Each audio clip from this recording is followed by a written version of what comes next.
Nice movie వచ్చేసి నాకు decent watch లాగా అనిపించింది. మంచి లవ్ స్టోరీనే, బట్ కొన్ని ఫ్లాస్ అయితే ఉన్నాయి. ఆ ఫ్లాస్ గురించి అయితే ఇప్పుడైతే మాట్లాడుకుందాం. మీలో ఇంకా మా ఛానల్ ఎవరైనా సబ్స్క్రైబ్ చేసుకోకపోయింటే ప్లీజ్ సబ్స్క్రైబ్ చేసుకొని అండ్ పక్కన బెల్ ఐకాన్ని కూడా యాక్టివేట్ చేసుకుని నోటిఫికేషన్ పొందడానికి. మరెందుకు ఆలస్యం, సింపుల్గా అయితే రివ్యూ స్టార్ట్ చేద్దాం. Let's start the video. అలనాటి రామచంద్రుడు. సో టైటిల్ తగ్గట్టే మన హీరో వచ్చేసి చాలా అంటే చాలా ఇంట్రోవర్డ్ అనమాట. సో తన లవ్ని కూడా ఎక్స్ప్రెస్ చేయలేక హీరోయిన్తో అయితే చాలా స్ట్రగుల్ అయితే అవుతూ ఉంటాడు. సో లాస్ట్కి హీరోయిన్కి తన లవ్ చెప్పాడా లేదా అండ్ హీరోయిన్ని దక్కించుకున్నాడా లేదా అనే స్టోరీ ప్లాట్. మధ్యలో మనకు తన లవ్ స్టోరీ అనేది చాలా అంటే చాలా క్యూట్గా అయితే ఉంటుంది. తను సీక్రెట్గా తన లవ్ స్టోరీని అయితే చెప్పుకోకుండా తను సీక్రెట్గా వన్ సైడెడ్గా అయితే లవ్ చేస్తూ ఉంటాడు. అండ్ హీరోయిన్ కూడా తనకైతే ఫ్రెండ్షిప్ అయితే అవ్వద్ది. అక్కడి నుండి కొంచెం మూవీ అనేది ఇంట్రెస్టింగ్ అయితే సాగద్ది. ఇంకా దాని తర్వాత ఫస్ట్ హాఫ్ గురించి మాట్లాడుకుంటే ఫస్ట్ హాఫ్ వచ్చేసి చాలా స్లో నరేషన్గా అయితే వెళ్తున్నట్టు అనిపించింది. ఎందుకంటే hero character and heroine character ఇలా చూపిస్తున్నారన్నమాట. లవ్ సీన్స్ వరకు అయితే చాలా బాగున్నాయి, బట్ ఇంకా మిగతా విషయాల్లో కొంచెం ఫ్లాట్ నరేషన్ లాగా అయితే అనిపించింది.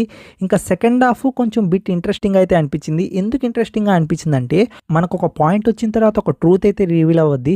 సో ఆ ట్రూత్ ఏంటి అంటే మీరు సినిమా చూసి అయితే తెలుసుకోవాలి. నేనైతే ఎలాంటి స్పాయిలర్స్ అయితే ఇవ్వడం లేదు. మీరు కానీ ఒక మంచి ఫీల్ గుడ్ లవ్ స్టోరీ చూడాలి అనుకుంటే వెళ్ళండి. మీ టైం అయితే వేస్ట్ కాదు. అలానే మీరు పెట్టిన మనీకి వర్త్ మూవీ అనిపిస్తుంది. అండ్ మూవీ స్టోరీ అనేది కొత్తదనం ఏం లేదు, జస్ట్ లవ్ స్టోరీనే అండ్ కొంచెం ట్విస్ట్ అయితే యాడ్ చేశారు, అది నార్మలే.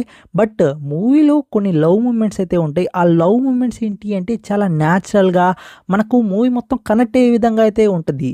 నాకైతే మూవీ ఓవరాల్గా అయితే ఫీల్ గుడ్ లవ్ స్టోరీ చూసిన ఫీలింగ్ అయితే వచ్చింది. బట్ మూవీ అందరికీ నచ్చద్దా అంటే నచ్చదు. ఎందుకంటే స్లో నరేషన్ అయితే ఉంది, కొన్ని ల్యాక్ సీన్స్ కూడా ఉన్నాయి. సో మూవీ కొందరికే నచ్చద్ది, ఆ కొందరిలో నేను ఒక్కడిని. సో నా పర్స్పెక్టివ్ అనేది మీతో షేర్ చేసుకుంటున్నాను. అండ్ ఈ మూవీ ఏంటి అంటే ఓటీటీలో వచ్చిన తర్వాత మంచి రికగ్నిషన్ అయితే వస్తుంది.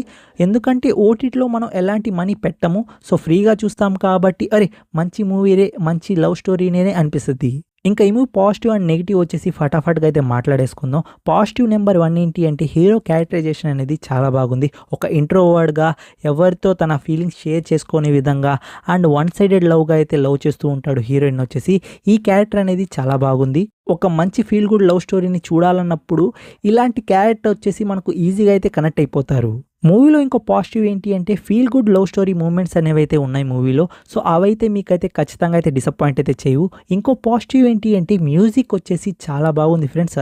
సాంగ్స్ వచ్చేసి గుడ్ బాగానే ఉన్నాయి, బట్ మ్యూజిక్ వచ్చేసి చాలా అంటే చాలా డీసెంట్గా ఉంది, నాకైతే నచ్చింది. ఇంకా నెగిటివ్ విషయానికి వస్తే మనకు నెగిటివ్లో వచ్చేసి ఫ్లాట్ నరేషన్, కొంచెం ల్యాగ్ అయితే అనిపిస్తుంది.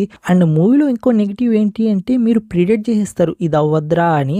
సో అలాంటి ప్లాట్స్ అనేవి మూవీలో ఉన్నాయి. ఓవరాల్గా మూవీ వచ్చేసి డీసెంట్ ట్రై అయితే చేసింది మిమ్మల్ని ఫీల్ గుడ్ లవ్ స్టోరీని అయితే తీసుకోపోవడానికి, దానికైతే మెచ్చుకోవచ్చు. అండ్ ఓటీటీలో వచ్చిన తర్వాత ఖచ్చితంగా ఈ మూవీని అయితే మిస్ కాకండి. నేను చెప్పిన పాయింట్స్ మొత్తం నోట్ చేసుకొని మీరు మూవీకి పోవాలో లేదో మీరే డిసైడ్ అవ్వండి.